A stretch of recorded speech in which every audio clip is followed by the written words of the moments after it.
Hubungan penyanyi Syahrini dengan ibu mertua, Reiko Barak, kembali mencuri perhatian publik.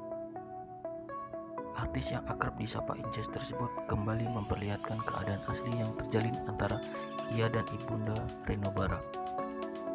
Perlakuan ibu mertua Syahrini ternyata mendesain khusus baju untuk istri Reno Barak itu.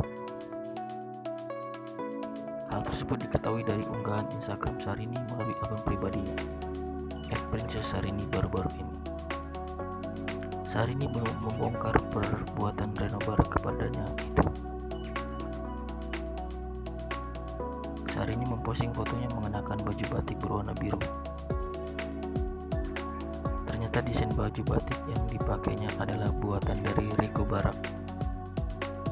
Hari ini memakai batik berwarna biru yang didesain khusus mama mertua, dipadu padankan dengan hijab @fatima syahrini yang berwarna biru juga, ujar Syahrini. Selain itu, Syahrini juga mengetahui bila Reiko Barak begitu menyukai batik kain khas Indonesia. Lebih lanjut, Syahrini mengucapkan rasa terima kasihnya kepada Reiko Barak. Dia pun merasa bangga dapat menggunakan batik buatan Reiko Barak.